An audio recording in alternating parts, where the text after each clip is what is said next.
Right, and we are just getting started, so that's good. We're in Luke today. So we'll pick up where we left off in the Gospel of Luke. And so this time, we're still in chapter 6, in the middle of the Sermon on the Mountain by Jesus. And I believe, in this Sermon on the Mountain, kind of Luke's concise version of it, but he's applying it in the areas that will have significance and be important, in the areas that will matter in his gospel, which he is presenting to now not really just a Jewish audience. That message has already been given to the Jewish people. Now he wants to let those outside of Israel know that they have a place in Jesus as well, with Jesus. And in that gospel, we're at the Sermon on the Mountain, and we've covered in that first part, so often called the Beatitudes in the Gospel of Matthew. Blessed are the poor, blessed are those who weep now, blessed are those who mourn now. And then he gets after that to verse 27. So that's where we're at, just keeping those things in mind, and keeping in mind the context that, he's covering Jesus' Sermon on the Mountain for a reason, for the people he's trying to give the gospel of Jesus to, but also in light of what's going on in the context of Jesus' day. Remember that parable, the new wine, if it gets put in the old wineskins, it will burst. We talked about some of the traditions that they had come up with, some of the traditions that those religious leaders had binded on people, even though they were going too far from what the actual commandment of God was. And so now, so much of this Sermon on the Mountain will apply to that. It will apply to those who maybe have gone astray because they're going further than what God has said. And it will apply to those who, maybe because of the hypocrisy they've seen around them, or maybe just because they've gone astray and found themselves lost in life, they are looking at a life that is distant from God. And so that is the context in which Jesus is preaching to these people who he has just healed, and he's helping with their infirmities, their illnesses, or whatever problem they have. And so now he gets down to verse 27, saying, "But I say to you who hear, love your enemies, do good to those who hate you." Talking specifically to those who hear. And here we understand a principle that Jesus talks about so much. For example, the phrase we're so familiar with, "He who has ears to hear, let him hear." That idea of those who hear, if we question it, this is a good verse actually to understand. Those who hear. And what Jesus means is to understand. Well, we have so many people who did not understand parables, teachings, ways that Jesus applied what he had said. But why couldn't they understand? So in this idea of those who hear is a meaning of they do not want to understand. If we can put it that way, those he who has an ear to ear, let him hear.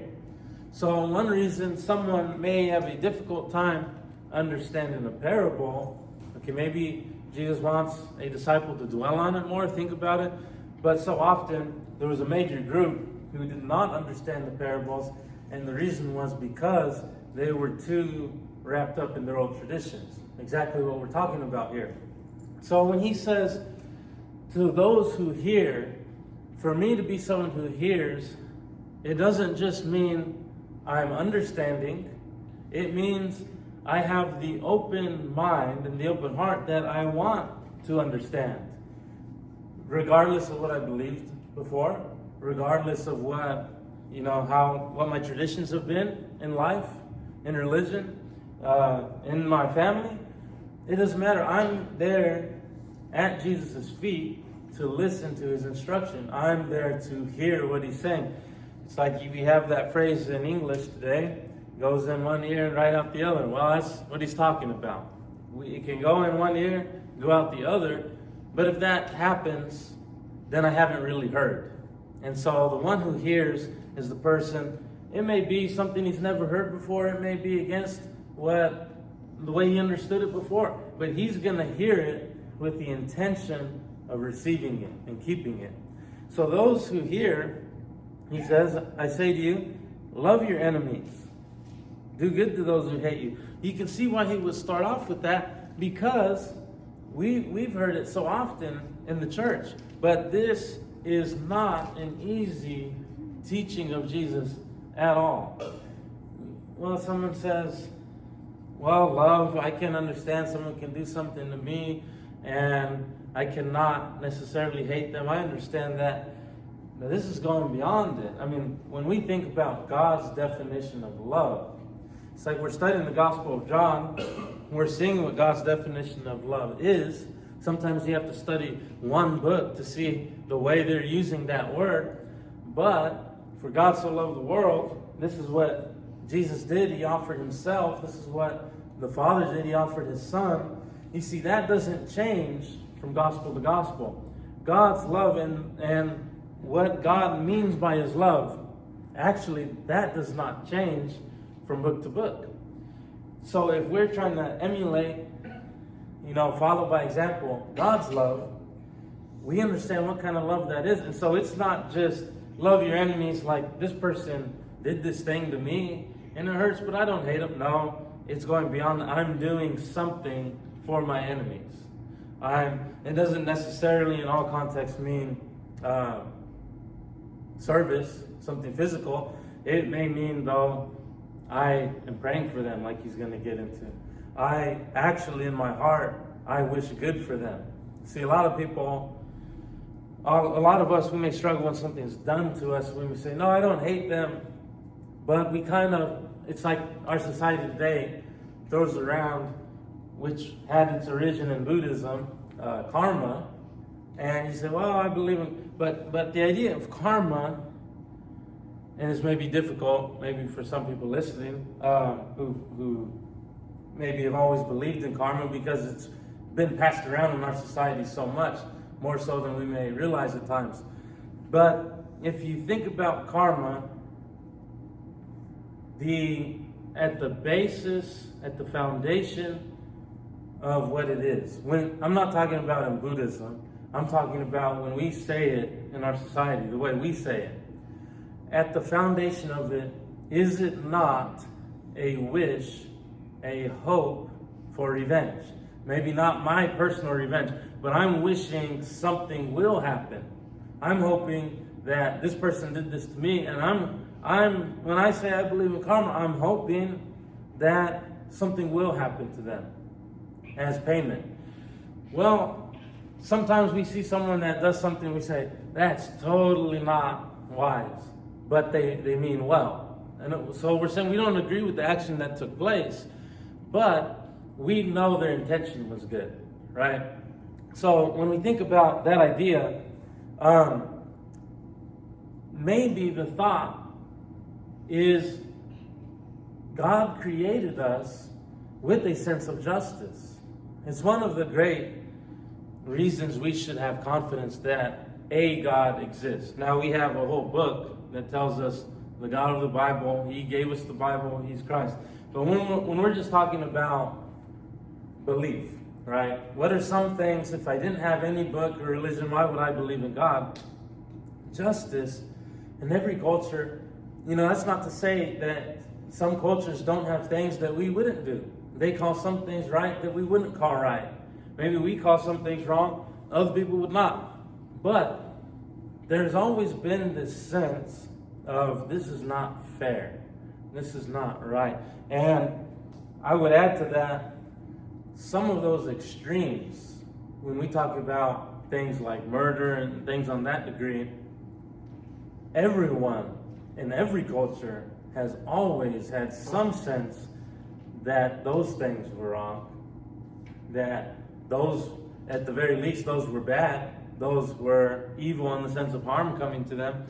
So maybe there is a sense in which someone did this to me, and I hope that justice is served. And like we say, they mean well, right? Maybe that intention may somewhat be influenced by what God put within us. However, it does not reflect the character of God in light of the fact that Jesus says, you want to know God's character? You want to know how God feels about that? You don't wish that. You would actually love your enemy. You see, what Jesus is saying is the total opposite of what anyone we know would do. You know, if he had never spoken these words, we wouldn't expect to see it from a human. We would expect, he did this to me, so I'm going to do this. God, on the other hand, he says, no, I don't want that. I don't want bad things to happen to this enemy. Because in God's point of view, when somebody does something wrong, they are in the worst situation.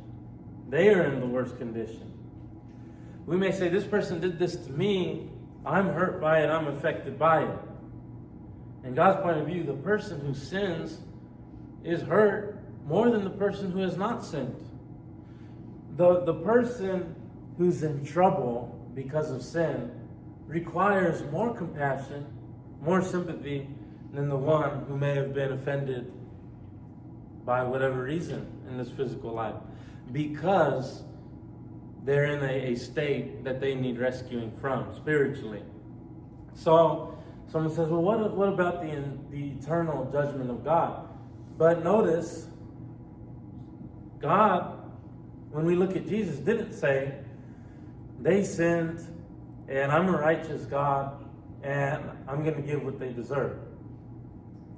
He's going to say that on judgment, but Jesus came because God didn't say that. He said, they deserve this, but I don't want this for them. So Christ came, and he paid the price, and he suffered and died. So notice, God never said, this person did this to me, this person did this to someone else, so I wish bad will become of them. Instead, God said, I love this person who at this point in time is being my enemy. I love this person who at this point of time is acting wickedly. What can I do to turn that person around? What can I do to help that person? You see, this has been heard so often for as long as we've been familiar with the church, but this is not an easy teaching to keep. He says, I say to the one who hears, I say to you who hear, love your enemies.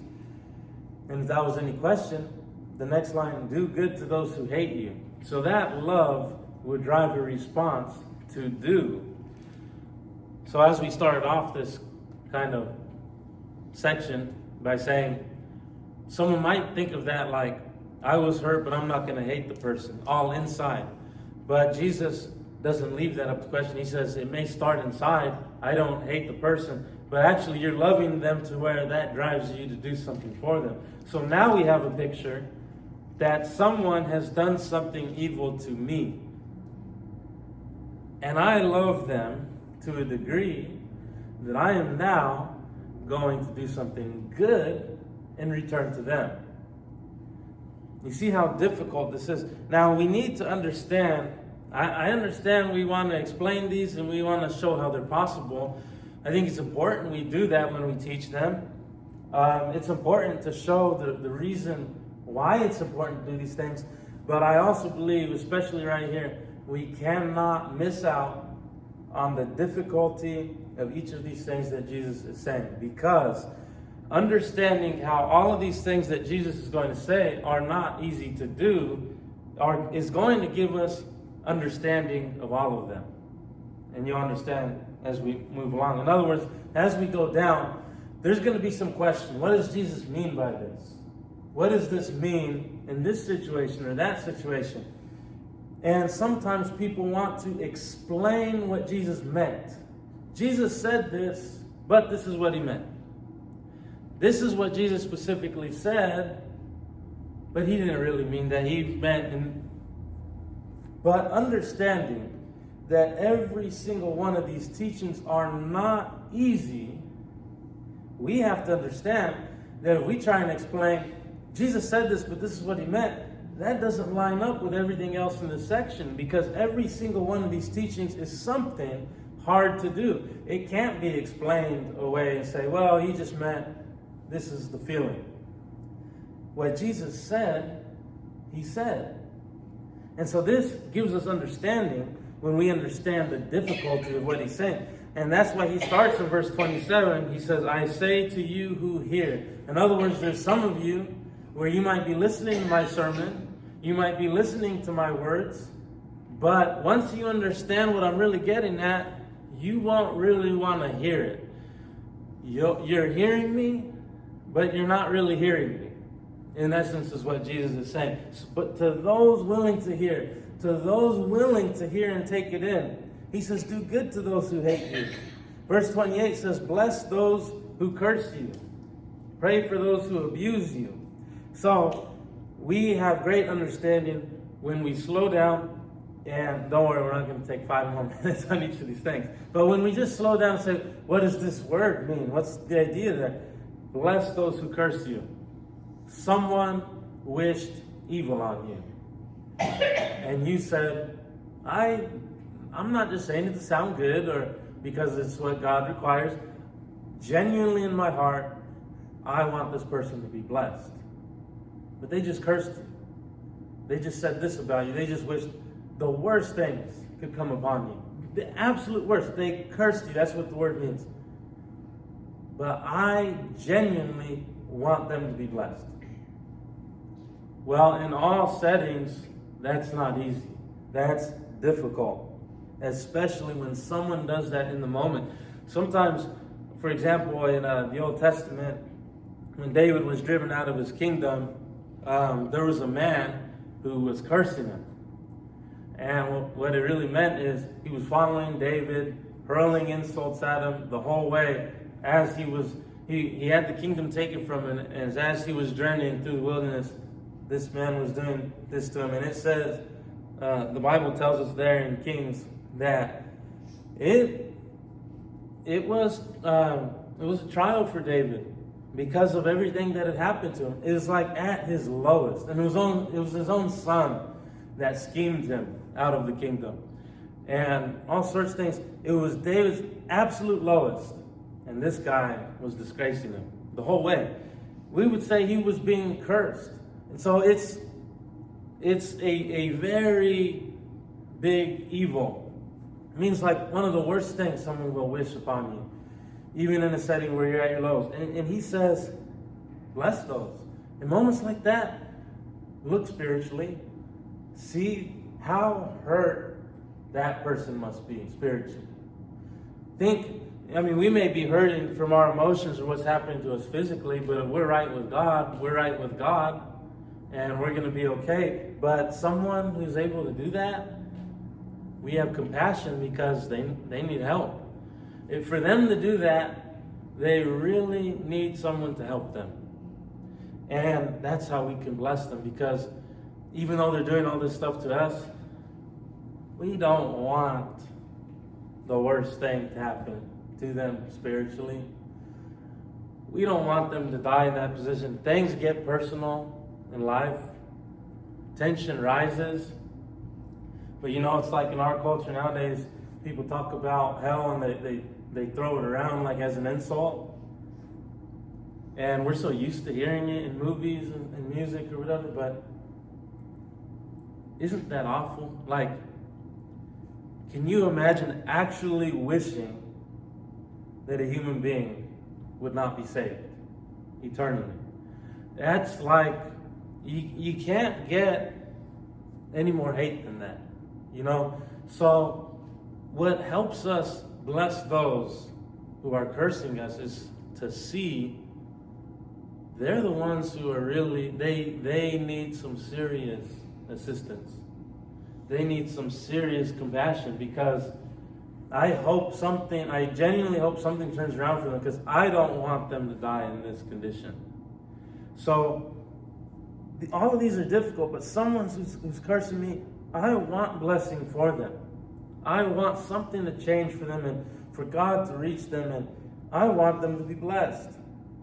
And he says, pray for those who abuse you. This is why I say, slow down a minute, pay attention to the words, because abuse, we may read over it, and if we're not careful, give it the same meaning as like the one who's cursing. But all these have slightly different meanings or different words. And abuse, it means damage, right? For example, I love getting into the details of these types of words specifically because, for example, the account in the Old Testament with David and Bathsheba. I really don't like the translation when it says the Lord was the thing that David did displeased the Lord. Because to us in modern English, we're like, God wasn't happy with it.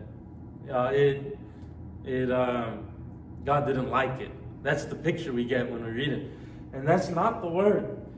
The thing is, it displeased the Lord. It's like at the flood when God was mourning over it. The idea in that word is it caused harm to him. It damaged him. The thing David did with Bathsheba's husband, Uriah the Hittite, how he schemed against him and did all that. We read all that stuff, and then we read the conclusion of it, but the thing displeased the Lord. The idea there is so powerful when we realize what the Bible is saying is that what David did harmed God. It did, in a sense, not like you can physically damage God, but because of the heart, the emotions involved in it, it was evil done to God's heart because of everything that had happened. And I think that's a similar thought here. Bless those who curse you. But he says here to pray for those who abuse you. If you're being abused, it's not someone may curse, they're saying something, they're wishing something on you, but abuse has to mean something. It has to be different in some way, right? Something is happening to me. Some damage is being done to me. Now, it doesn't have to mean physically. Someone may be saying something, but it's gone beyond, okay, someone's cursing me, someone's wishing hate on me, but now I'm being affected by it. I'm being hurt by it. Some abuse, emotionally or otherwise, is being done to me. But you notice the difficulty of this. It's not limited. We say it's not limited physically. It could be emotionally, but notice it's not limited emotionally either. What if someone is abusing me, emotionally or physically? And Jesus says the heart of God is pray for that person. That's difficult. Today we're talking about difficult teachings of Christ. That is difficult. And someone may say, why something is being done to me, and they're the ones doing it. But we've talked about what that condition means for them. But I think it's also more than that. I've seen it the other way where someone says, someone's got to ask me forgiveness and I'm not going to let this go. But the person, and we've all watched it, when they haven't let something go, it eats up at them. See, we say, I'm not going to forgive them. They have done this. But what we don't understand is that if we did what Jesus is instructing here, we could be healed, right? We could get some relief from it. And we could be strengthened and encouraged. But sometimes, because we're holding on to that bitterness, someone may be going on living their life, and God will judge that. Again, we don't pray for that. We don't want that for the person. But God will handle it. He knows exactly when it's happened. But sometimes, if we're holding on to it inside, the only person we're hurting is ourselves. And we have to learn, I got to let that go. And it's in God's hands. And now I'll go beyond. And it's difficult. I haven't been in a situation like some people have been abused. But as difficult, that has to be one of the hardest things to do in life. As hard as it is, I've also seen people who have come to forgiveness in that situation. I've seen people who got to the point where they said, I'm going to wish well for that person. I'm going to pray for them. And they will tell you it was the best thing they could have done. They felt joy. They felt relief from it. As difficult as it is, Jesus isn't giving us hard teachings because he says, let's give them something hard to do. No, he's giving us these teachings because they are the answer to these problems. What Jesus teaches are the things that in truth will actually help us, will actually solve things. We have to believe that. As difficult as it is, they are difficult because they are difficult situations. And Jesus is giving us the answer to them, and we have to see it that way. So, pray for those who abuse you.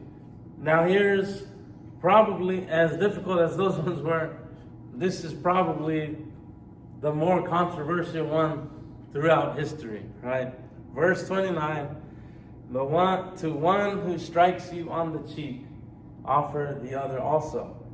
And from one who takes away your cloak, do not withhold your tunic either. And we'll go on, read it in context, verse 30. Give to everyone who begs from you, and from one who takes away your goods, do not demand them back. And he concludes all of it, verse 31. And as you wish that others would do to you, do so to them. Now this is what I mean.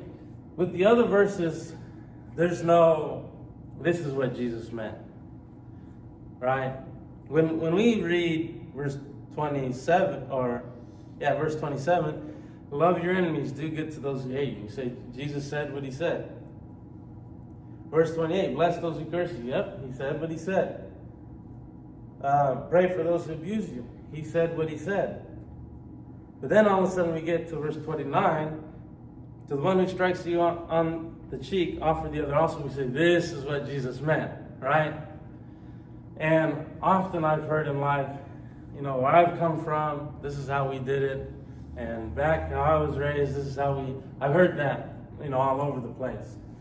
But that doesn't change what Jesus is saying here. Now, I do think there is one dividing line we should account for. And that is, if someone is striking me on the cheek, that's an attack, right? That is for example, when Jesus was brought and tried before the Sanhedrin, they struck him on the cheek, which is a very awesome connection. Everything that Jesus is saying here will have been done to him by the time he gets to the cross. And he practiced what he preached excellently. So no one can say, Jesus, you're saying this, but you didn't have to go through that. Jesus will say, I went through it to a degree that no one on this earth has. But there's a difference here. I think we do have to make one dividing line. This is a situation, to be fair to the context, where two people are at odds, the tension has risen, one person is aggressive to the other, and they strike in a provoking way.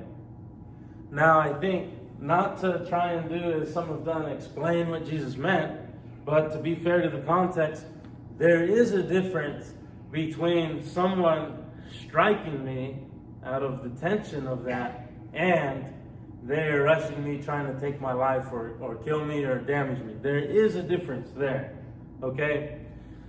But with that, we also have to look at, if Jesus was not in favor of striking someone back, would he want us to want to take somebody's life, right? But that being said, I do believe that if someone, and this is where this thing is blown up, right, and become a conversation through the ages. But if someone is aggressive towards me, this is the one thing I've personally considered. Can I take them down without the intention of killing them? Well, sometimes you may say, no, that's just, it's in the heat of the moment. But there are some settings. For example, I think a situation that has changed this topic in our day and time is guns. Because you can't really fight with a gun. You pull the trigger, it's over. But what if someone doesn't have that? What if someone's charging me? If someone's charging me and it's just the situation and they're trying to beat me up, am I able to take them down without the intention of killing them? If we're being fair, most likely the answer is yes.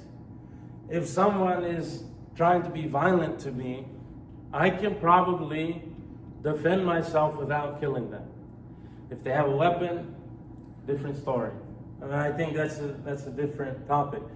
But I think when it comes down to, for the Christian, what is my intention to do to them? Because I believe in, if someone's taking you down, you have the right to defend yourself. But some people say, this person, they hit me first, so I used my weapon and I took them down, and they'll say God's okay with that. If that's a feeling of revenge, this person did this to me, and now I'm doing this because they started it, that's not turn the other cheek. And some people go straight to the weapon. Oh, I'm gonna do that. We have to understand what Jesus is saying.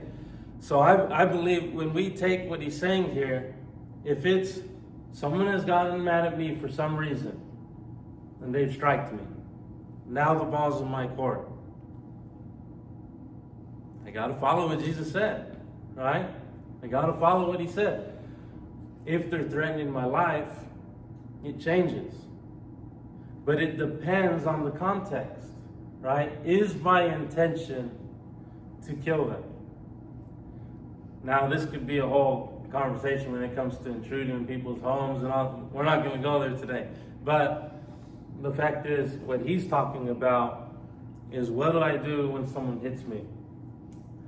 One of my favorite athletes of all time when I was a kid was Muhammad Ali, the famous boxer.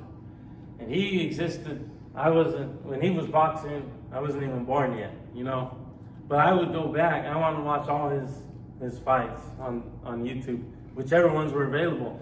So some people say, I like this athlete in the past. And what they mean is, they've heard some things about him and they like him. But I was serious when I said, I went back and I wanted to find everything on YouTube and watch the old ones. But his family was not Muslim starting out. It was a Christian, going to church. And he said that one of the leading reasons that, I'm not going to say, because there could have been all sorts of things when he started reading the Quran, but one of the more popular things he said about Christianity and Islam is, he did not believe that if someone hit him, he did not have the right to hit him back. That was one of the major things growing up to him. So, someone said, what am I supposed to do if someone's hit me? I'm supposed to just stand there? Again, doesn't mean you got two arms, you got a body, doesn't mean you have to let them whomp on you. But look what he says there at the end there. He says, verse 32, if you love those who love you, what benefit is that to you?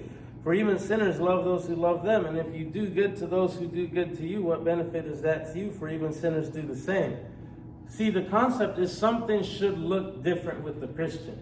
If I was in the world, and if being a worldly person, I was hit and I hit someone back, no one is surprised, right? You see what Jesus is saying? That should be a surprise. If I get hit and I do nothing, you say the world's going to call me this or call me that or this. I disagree. I think if I'm not scared, like running away, if I'm just hit and I'm not bothered by it, I'm just handle it Christ-like. Maybe if they do more, I'm going to defend myself. But if I'm just hit and I'm not bothered, I'm not hurt or anything, and someone asks me why and I talk about Christ, what better way to be a light to the world? See, something would look different. They would see that something looks different. Now, I understand why someone like that would say, I don't think God would want me to just stand there and not do nothing back. But on the other hand, souls are on the line. And that person's soul is on the line. And everyone watching, their soul is on the line. We, even if hit, have the upper hand as Christians. And what I don't say is that I understand why someone would feel that way. But I think there's a greater principle here that applies to so many teachings in Christ.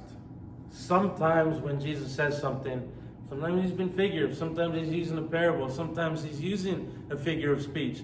Other times he gives instructions. And in other areas, what we do is we take what Jesus said and we pass it through the filter of our opinion. And that I don't believe in. Now, Muhammad Ali was my favorite boxer of all time.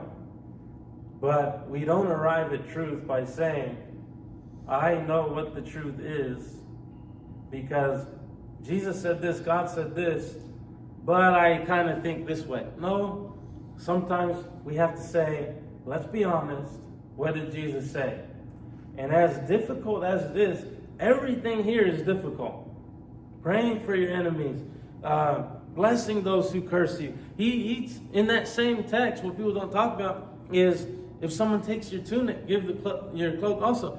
So wouldn't we try and say he doesn't mean what he said about the others as well? But most of the time, we only do that with the turning of the other cheek. And I think the greater context where this becomes clear that he's being serious is in Matthew's account. He talks about if someone forces you to go a mile, go with him 2. You realize the New Testament context of that is a Roman soldier could take a Jew, make them carry their armor for a mile. But he couldn't make them go any further than a mile. So Jesus was literally telling them, if someone makes you go that mile, surprise them. Carry it a second mile. So I love, there's this, my wife gets frustrated with me because I made her watch The Chosen, 2-3 times now, and she's like, we're not watching it again, or you're gonna have to do it yourself. They take liberties, but I like how they show, they're thinking some of this stuff must have happened in some way, right? And they show a scene where the Roman soldiers make Jesus and his disciples go a mile, and they're all hurling insults at him, making fun of him, the soldiers were, and then he says, why are we stopping? Let's keep going. And everyone is shocked. You see, that's the idea here. Everything that a Christian would do in this context would shock the world. You would not expect it at all. And that's the point. Is it difficult? Yes. Is it effective? Absolutely. If we did these things, someone would say, what's going on? Now, if someone hits me and all of a sudden I get scared and I want to, run away, then they're just going to say, he was just scared. But if I'm not fazed by it, if I'm not, hurt, if I feel like this person who struck me, he needs help as a sinner, as someone away from God, more than I need my feelings protected. The world is going to see that. And that person's probably going to see that too. And you never know what will be the result of it. Now, am I saying we're going to always do that perfectly? No. I mean, it's easy for me to say, oh yeah, someone hit me and we're not fazed by it. In a situation, that would be difficult for me, and that would be difficult for you. But that's the point. Jesus is saying, you work on these things, and you're going to affect the world. They're going to see something and think about it. To be clear, I think there's a difference between striking someone or having the intention of killing them out of revenge, and if someone has a weapon and they're doing this to take your life. But I guess what I'm saying is, I don't think that the righteous attitude is just jump straight to let's kill him. If Jesus doesn't want us striking someone, how much more serious is taking their life? And especially we know where their soul's going once they're gone. As far as in this setting or that setting, I think the question should always be intention. Because so many people have said, you can't be in this profession or you can't do that. But you can't throw everyone in the same bubble, right? You have to ask, did they have to kill someone? Did they have to? You see, we can't throw everyone in the same category. The question comes down to intention. But anyways, we could go on and on about that stuff. I think we get the picture of what he's saying. And then I think next week we'll be able to wrap up the Sermon on the Mount. Are there any closing comments someone wants to make? You know, you talk about it. Depends what they hit you with. Yeah. You know, back in the day, they used to take a glove and slap on them as like a challenge. Oh, yeah. Maybe that, you know, the challenge is something you turn the other cheek, so the challenge is off, basically. Yeah. Depends how you want to look at it. Yeah. Good point. Yeah, it depends on the situation and the context. But what we're looking at is we're not, in all of those areas, we're not trying to get revenge, I think is the message. We're not trying to get revenge. If we do something, it's because we were pushed to it, right? We had to defend, and that's it. So with that, we'll pick up next week, and hopefully we'll finish up the sermon section.